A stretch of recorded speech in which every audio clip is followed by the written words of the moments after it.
doing e-learning, or you yourself are maybe just making up work that you missed from previous sessions. And reflect on this and some of the messages that are in this project. If we were in a physical classroom, we would pick out another message of some sort from a list, and in some cases maybe even make one up. I've had numerous students over the years come to me with their own messages, and some of them I have actually incorporated into the list of phrases that we use for this project. And we would nominate numbers. The phrases all have numbers, of course, and we would nominate them as a class and then vote on them, narrow it down to 2, and then we would spell that phrase out, whichever one got the most votes in the classroom. And so sometimes they're funny phrases, other times they're deep and meaningful, and other times they just are quotes from the past that have something to say, or someone perhaps that I knew in the past said something very profound, and I memorialize that in these phrases. But they're positive. They make you think about things. Alright, it looks like we're getting here done with the letter R. It seems to be coming in, getting all the nice dress up where, you know, we've got to go back and check for little areas where we didn't have opacity. That looks pretty good. So it seems to me like we're ready to move on to the next letter. Now these should go pretty quick because we got 2 of the exact same thing, and the letter Q is just one, I believe. Let's check our chart. The letter Q, is right here. Let's point at it. Okay, is this one right here? And it looks to me like the letter Q is simply solid yellow. And so in the next 3 squares right here, as we move from the left to the right, we'll be using quite a bit of yellow there. So I guess we'll have to make sure we got plenty of that left, and the red and the blue for the letter E as well. So alright, sharpen up your pencil if you have to. I'm starting to think my pencil sharpener is going dull. I'm going to have to break out a new one. Well, maybe not this time. And that will happen periodically. The pencil sharpeners that we use at the physical classroom, they do get dull, and you know, that's just part of making art. You have to use up materials in order to make artwork. Alright, I'm going to erase this letter because it's the right thing to do. Don't want it showing through your artwork. Although with a color such as blue, which is kind of dark, probably wouldn't. But it's important just to get into good habits. I'll dust that off. I use a little brush. It keeps me from smearing the artwork with my hand. It also, you know, keeps you. Sometimes people like to try to blow the dust off, and what happens is they end up spitting all over their artwork, and that's kind of destructive to its beauty as well. So, you know, a lot of things go into making a piece of artwork. You don't want to mess it up when you're getting close to the finish line. Alright, letter E, blue on top. It looks like red on the bottom, just like here and here. So I'll just keep going.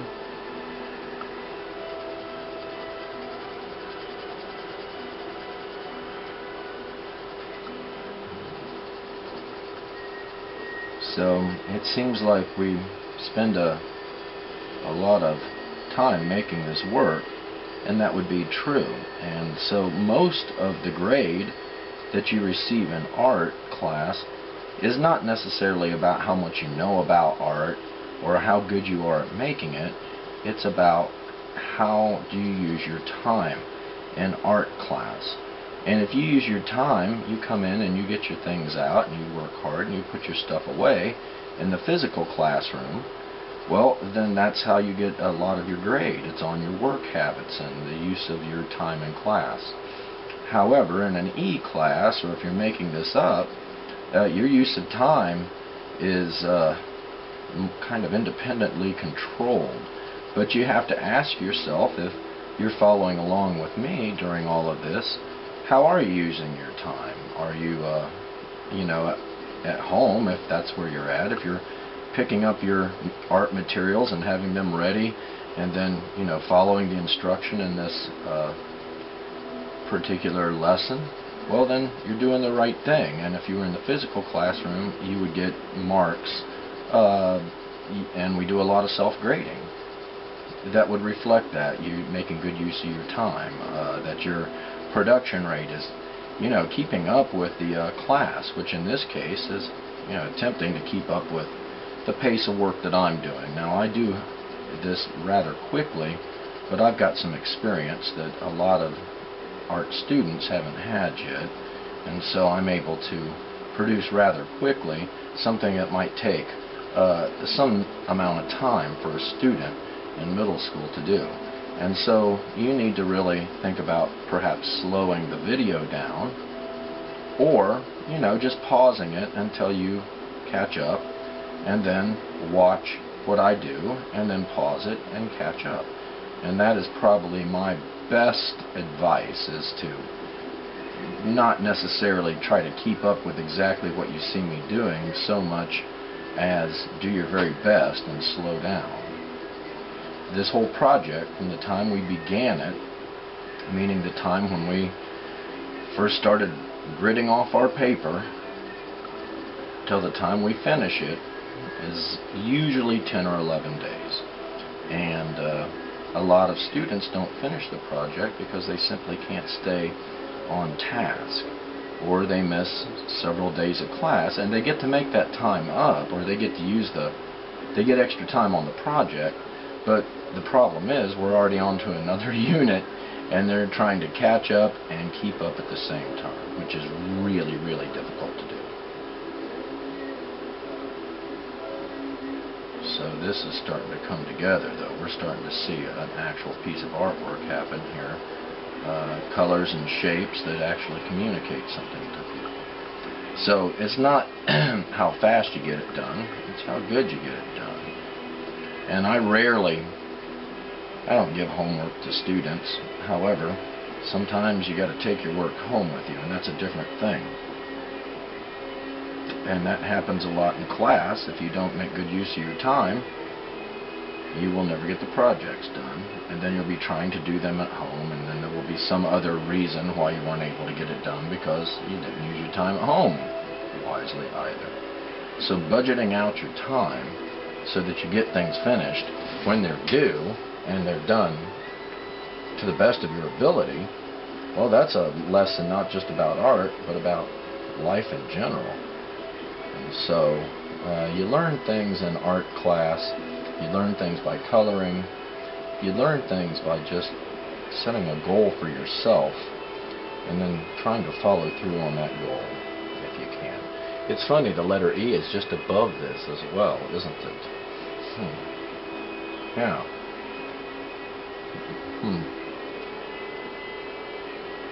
Huh, that's funny. Although it's interesting to look at. And these pieces of work are really fascinating to a lot of people, because immediately they ask, what is this? What does this mean? And once you tell them that, and see, that's why it'd be a good idea to do the worksheet. And so we may actually have to go back and do the worksheet so people can figure it out, because it's a neat project and it really gets your audience to interact with it. Okay, I'm going to try to tuck that right up there, even though my colored pencil's a dull. Alright, that's looking pretty good. It seems like it's kind of shiny right here.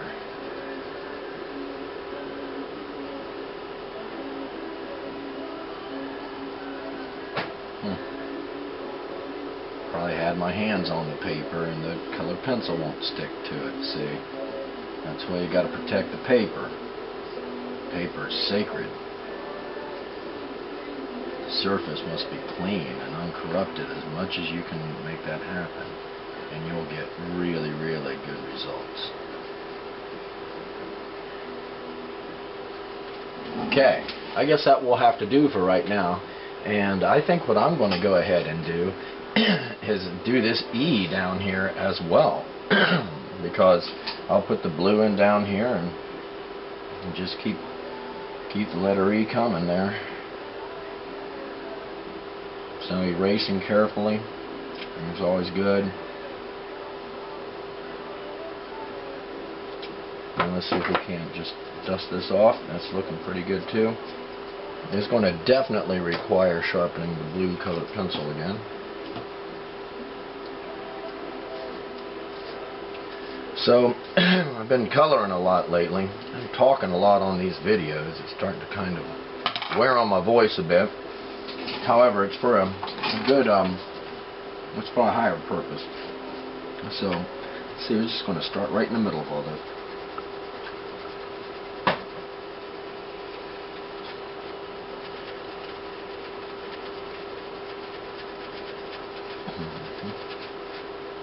Now, sometimes I gotta follow my own advice, which is to try not to get a pattern to show up in my coloring.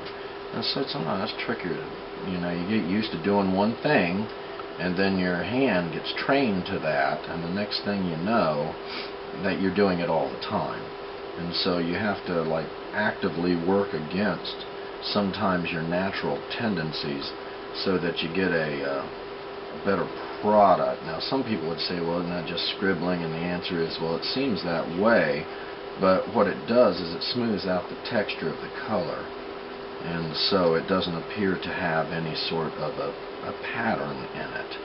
So if you constantly, you know, work in a random direction and don't necessarily think about it that much, that becomes a habit too.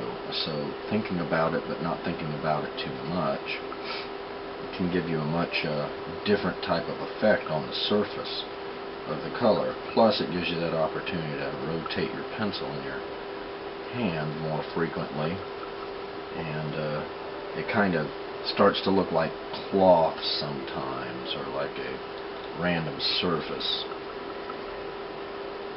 But I believe that really is attractive. Plus, it makes it easier to address the skip-overs, you know, as you go along, and kind of build it up from the inside of the color field, as it's known here, to the edges where you have to dress it up a little bit more with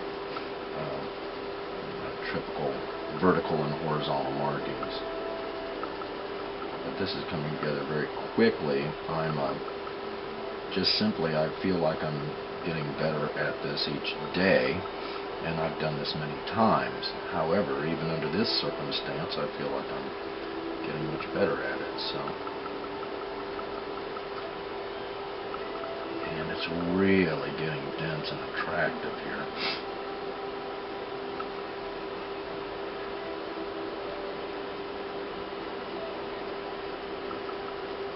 Alright, so, but I'm using up a lot of colored pencil. I may have to resharpen it again. No wonder it looks so dense and attractive. I'm burning through a colored pencil. Crayola blue. But I won't be needing this for a little while, but the red and the yellow are going to get used up here, I predict. So, you know, it takes a lot of colored pencils and a lot of paint and a lot of regular pencils to make artwork. I think we're all finding that out here.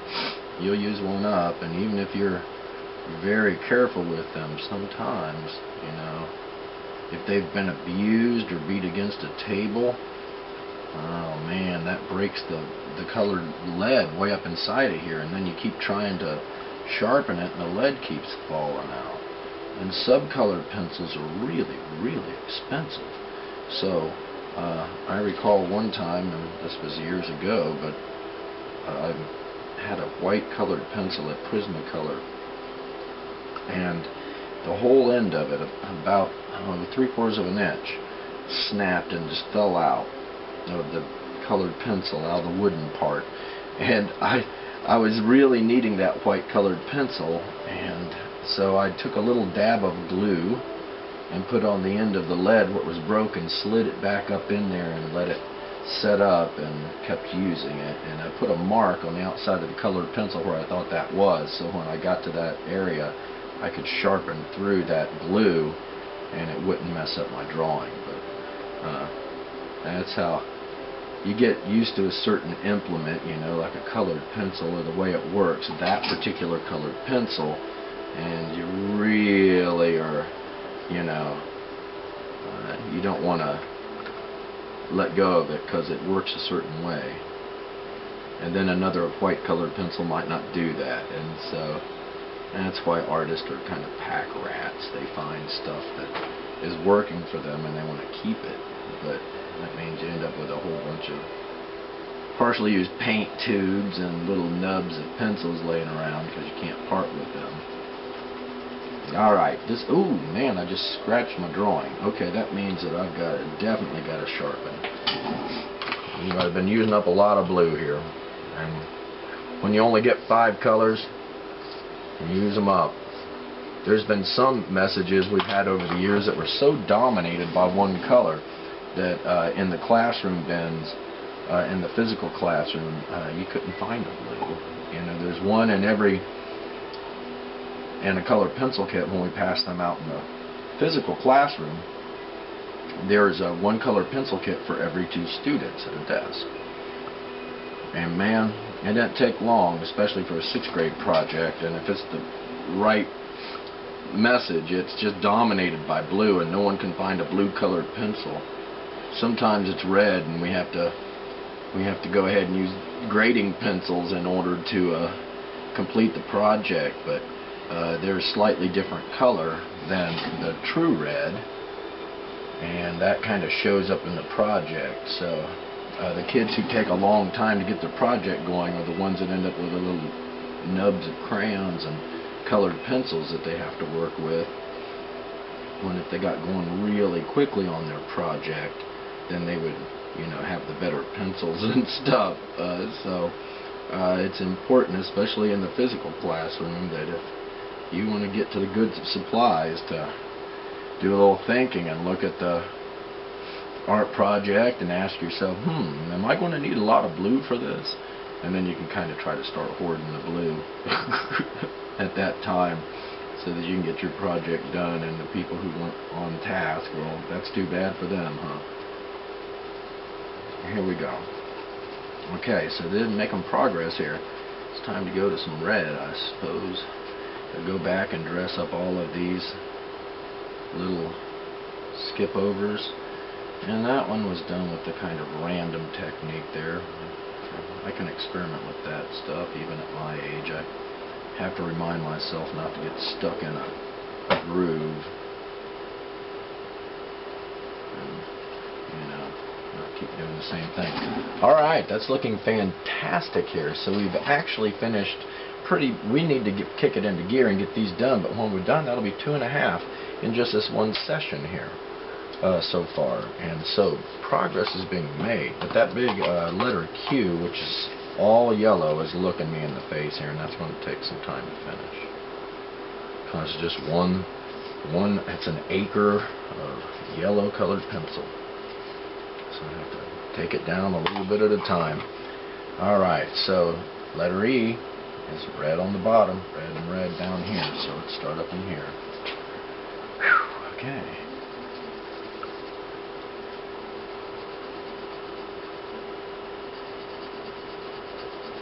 Sometimes, you know, listening to music is very meditative when you're making artwork as well, and I try to have some music running in the background when I work, although sometimes it's really good just to listen to the sound of art being made in the physical classroom periodically, not frequently, but periodically. Everybody is busy working, and you can literally hear the colored pencils coloring on the paper. And every once in a while, when we're painting, it will just get really quiet as everybody paints. And it's really quite it's like magic sometimes. And I have like 25 people all focusing on what they're doing for one moment. And when you're the teacher and you're watching all of these students apply themselves, it's very gratifying. And it happens. more likely than not, an art classroom is an active and busy environment, and but periodically it gets very disciplined, and people will participate appropriately, and they'll be in the zone. Everybody will be in the zone.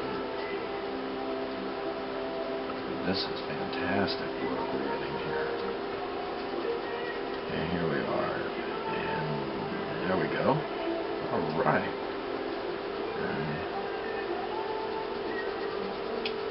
So I think that we might get 5. I don't know. We'll just go as far as we can, and hopefully over the next few sessions we'll finish this up and get the outlining done so it's attractive, and go back and dress up the white areas that need to be sealed down so that they stay attractive for many years. I made a very large painting that is in my classroom based on this project, and it's a self-portrait actually. And the project was that we had to do a self-portrait, but it could not be an actual picture of ourselves. So you couldn't look in a mirror and create a self-portrait of yourself by looking in the mirror. You had to create a self-portrait that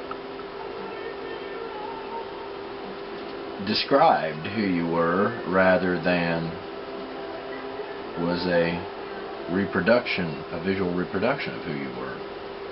And so after some thinking, and I believe we were working on this project in middle school as well, I said, I'm going to spell out the things, about me, the qualities about me that describe me. And so it will be a self-portrait, but it will not be a picture of me. And so I used this language in which to do it. And it also had to be as wide as we are at the shoulders and as tall as we are from foot to the crown of our head. And so I measured it all out and divided it up into a whole bunch of rectangles in that case, and I spelled out who I was in that message and painted it, and it was really attractive, and that's why I keep it in my classroom.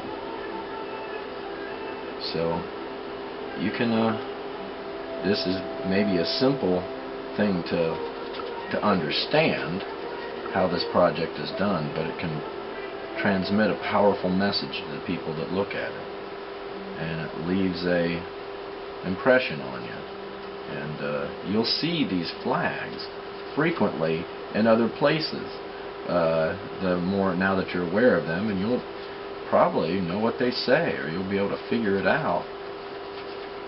So I've seen them in grocery stores in the seafood section. I've seen them at marinas where people keep their boats.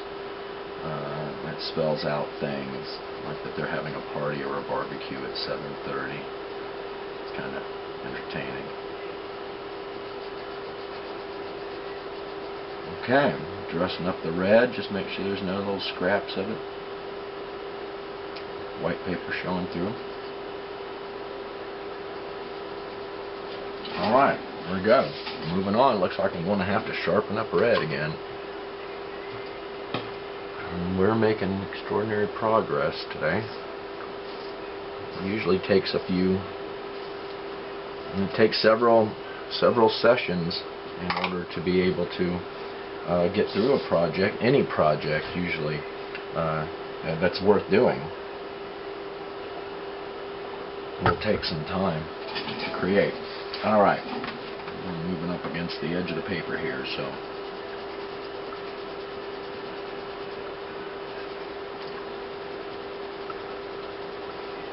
I'm trying not to form a pattern there. I have to keep training myself to do that because it's my natural tendency to want to color in one specific direction.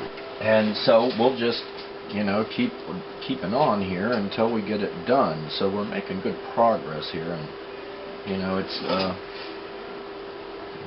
people think that making art is easy, but it requires sustained focus over long periods of time to make really good projects. And so the painting I was talking about, it took forever. I think like 50 or 60 hours to create it and get it all painted in. So it was a big idea, and it was a big piece of artwork, and I think it took longer than I had anticipated. And so, but I'm proud of that piece of work, and so it was worth it. But really, working on a piece of visual art that you're going to want to hang somewhere and people are going to see or potentially buy, that is work.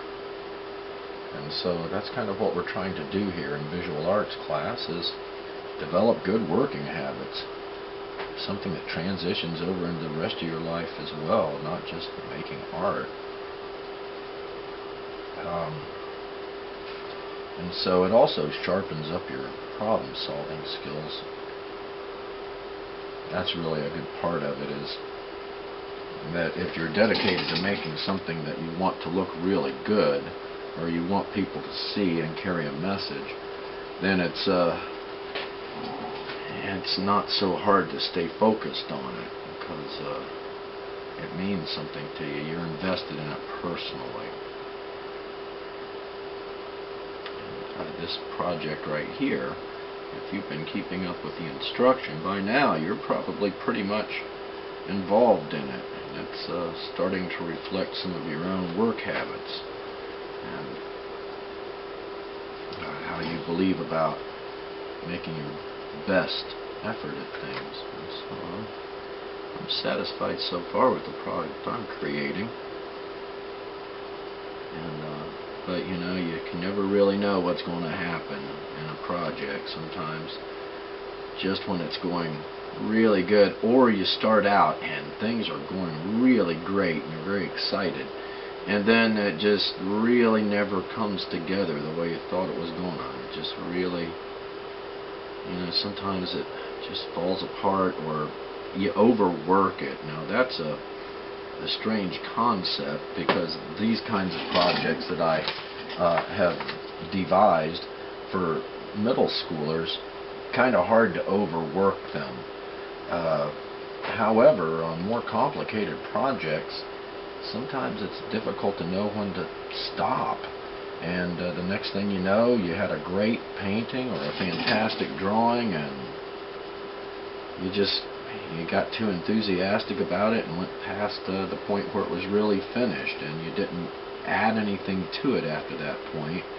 In fact, it started distracting from what you had previously thought was so good. And so I think anybody who's ever made any sort of serious piece of artwork has at some point in time had a project that they were doing that they should have known when to stop, and they didn't, and it got just overworked, is the only way that can really be described.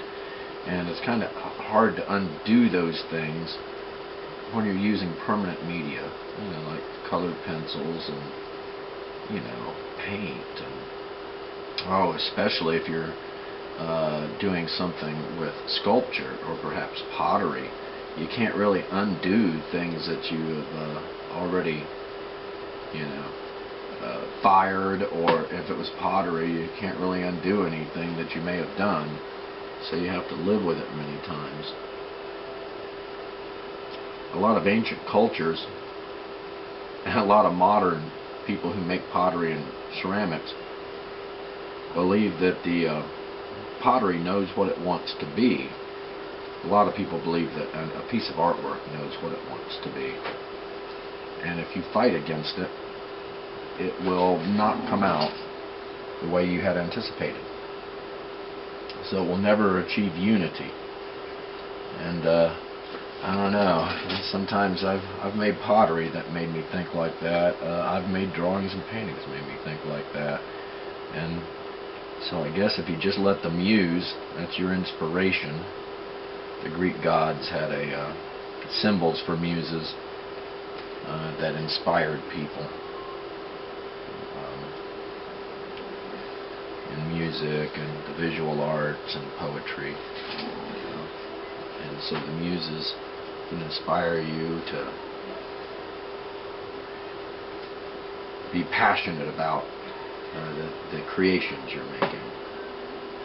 And so sometimes you find the muse that inspires you, and it always kind of helps you out and tells you when to work harder or when to quit on a project because it's done. But other times it drives you crazy. It's not sometimes it's not so positive. It gives you obsess over things that you're working on many times. And so that's no longer a muse. It's some sort of compulsive behavior. And a lot of artists have been afflicted with types of compulsive disorders where they can't sleep until they get up and work on a project. Sometimes I've had to just stay up all night finishing projects that were due early in the morning of the next session or critique, and man, that'll leave you cranky. No use showing up there to help you out. They're on bed after hours. Alright, dressing up all those reds. Looks pretty good. Looking pretty good. Man, that is so thick it's shiny. You can see it shining right there, can't you? Look at that. That is opacity. I'm proud of that one. Alright, well, it looks like we're on to the letter Q, and it's about time to... Haven't done much yellow today. In fact, I don't think we've done any yellow today. Only these reds and blues right here. But it looks like we're done with 2.5 squares. This one will make 3.5, so we're succeeding at a pretty steady rate. So we're going to erase that little letter out. We want to make sure we don't snag any of the colors from the previous letter and smear it into this nice clean area that we're going to be working in. Almost got a little there. Okay. And then dust it off carefully. Now since we're going to be using yellow, maybe give it a little more attention there, because we don't want that to show through the yellow, which it will. Or at least I know it will. Okay, that's going to probably be okay. Okay, so we dust it off a little bit. There we go. Okay, it looks like I've already got some yellow already point on that yellow, so I can't waste it by sharpening it off if I don't need it. So I'm just going to get started here. Now sometimes it can make you a little bit bug-eyed when you're looking at a saturated color all the time. And a saturated color is one that's really dense and opaque and pure, and it can mess with your eyes a little bit. And sometimes you'll look at something else and you'll still see a bit of that color or its opposite color, strangely, sometimes in your vision. And when you're working on large paintings, for instance, or very large drawings, and there are some very large drawings, staring at these super saturated colors messes with your vision temporarily, so you have to take breaks and blink your eyes until you get your vision back. Okay, I kind of like this. It kind of reminds me of the sun. Letter Q, straight up yellow. I think we looked at that. Let's make sure we got that right. Man, it'd be a problem right now, wouldn't it? Well, there we go. Come on, there it is. It is, in fact. There's element O-P, Q. Alright, so Quebec is what its actual phonic name is. So we'll just, okay. Well, I guess I should have checked that before. And see, mistakes like this, not paying attention to what you're doing, getting in a rush, kind of like I did, that can really result in some real problems. Now, if that had happened, I wouldn't be able to erase it, that's for sure, so I would have to devise a solution. And traditionally, if a student were to make that mistake, I would take a ruler and a sharp X-Acto knife and I would cut this out. And if they made their squares good, then when we flipped it over, I would tape it up in the back and there would be a fresh piece of paper on the front. And then they would have to just fix it, or redo it properly. Now, I've had other instances where the kid had already messed up once and messed it up again, and it gets very difficult to keep fixing these things. So otherwise you end up with a whole new message on the back of your project. And that's really, you can't, if you make a lot of mistakes, that just slows down your progress. And so, I mean, it seems crazy, but just kind of thinking ahead of what you're doing and getting it right the first time, or at least pretty close to being right the first time, is very important to meeting your deadlines, having to go back and fix things constantly. Or, what if you colored that one square in really, really nicely, but it was the wrong color? You spend all that time, and you're going to have to do that again. And so, it doesn't, sometimes rushing into things doesn't help you, and you take a very considerate approach, look at it, make that solution, and then double check it a lot along the way. It never hurts.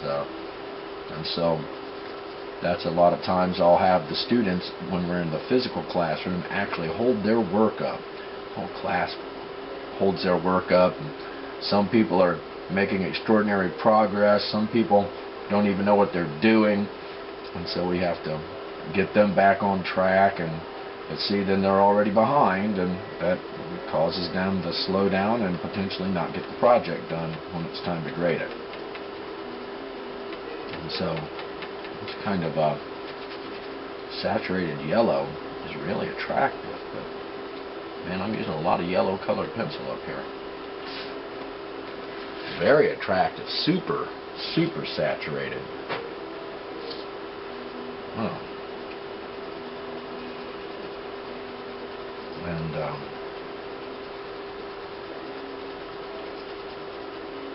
yeah, very attractive, pure, and to see the surface of the paper is clean, and so the yellow is unpolluted, and as a result of that, it's very bright against the other colors.